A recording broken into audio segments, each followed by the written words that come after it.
प्रिय दोस्तों नमस्कार। हम लोग अध्ययन अभिक्रिया के प्रकार तथा संयोजन अभिक्रिया के बारे में पढ़ लिए थे। चलिए आगे देखते हैं ऊष्माक्षेपी अभिक्रिया क्या होती है।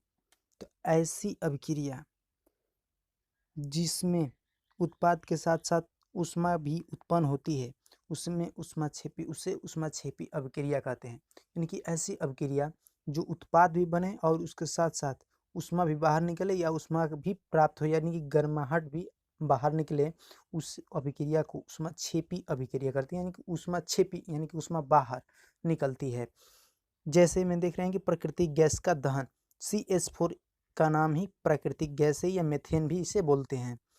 और 2O2 गैस भी है। उसके बाद से चेंज इनटू CO2 गैस यानी कार्बन डाइऑक्साइड में चेंज होती हैं, और 2H2O यानी कि पानी में, उसके बाद से ऊष्मा में, यानी कि उससे बाहर ऊष्मा भी निकलता है। चलिए आगे देखते हैं। जैसे में कार्बन को वायु में जलाने पर कार्बन डाइऑक्साइड का बनना, कार्बन प्लस कार्बन ऑक्सीजन में जलाने पर यानी कि वायु में जलाने पर कार्बन डाइऑक्साइड बनता है, और 393.5 किलो कैलोरी ऊर्जा बाहर निकलती है, यानी कि इतनी गर्मी बाहर निकलती है।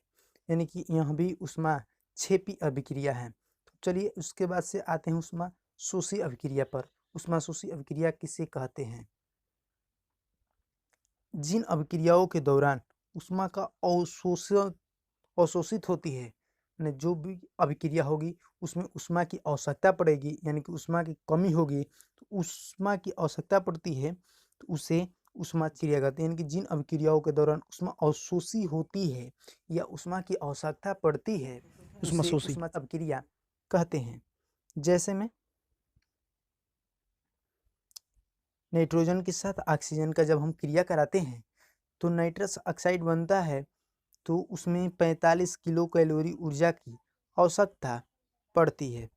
उसके बाद से नाइट्रोजन प्लस ऑक्सीजन के साथ हम 180 कैलोरी ऊर्जा उसको दे देते हैं, किलो ऊर्जा जूल में यदि देते हैं इसको, तो हमारा नाइट्रस ऑक्साइड क्या हो जाता है, बन जाता है।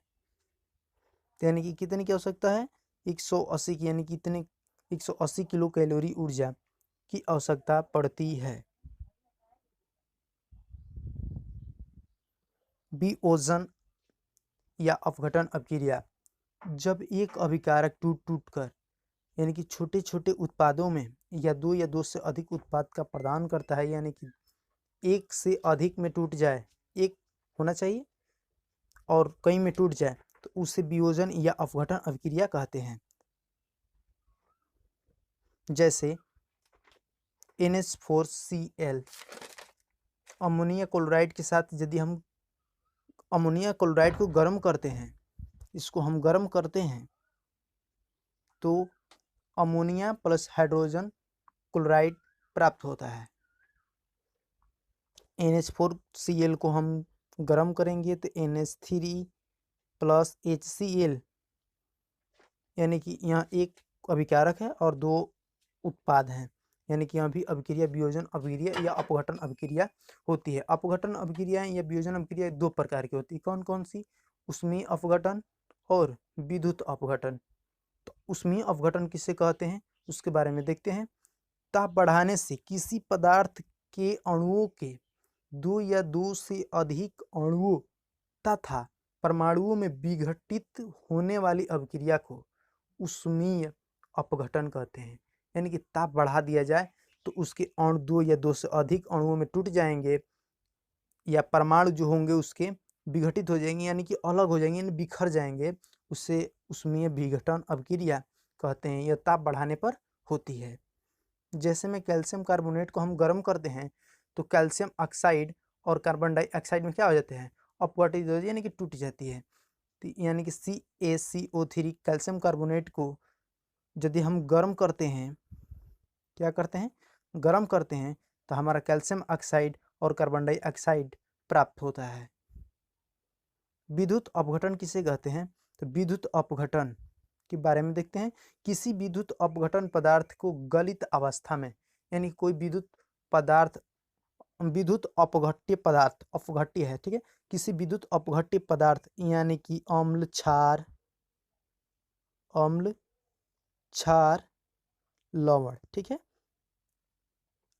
गलित अवस्था में अथवा उसके जलीय विलयन में विद्युत धारा को क्या करते हैं, प्रवाहित करने से पदार्थ का अपघटन हो जाता है, उसे क्या बोलते हैं, विद्युत अपघटन कहते हैं। जैसे में देख रहे हैं कि NaCl यानी कि नमक को हम यदि क्या करते हैं, विद्युत धारा प्रवाहित इसमें करते हैं, इसके विलयन में तो विद्युत धारा प्रवाहित करते हैं तो 2Na+Cl2 प्राप्त होता है। चलिए दोस्तों, आज के लिए इतना ही। धन्यवाद। Thanks for watching this video. प्रिय दोस्तों, अभी तक चैनल को सब्सक्राइब नहीं किया है तो सब्सक्राइब जरूर कर लें, साथ ही बेल आइकन को जरूर दबाएं, जिससे कि आपकी आने वाली आगे की वीडियो आपके पास तुरंत पहुंच जाए।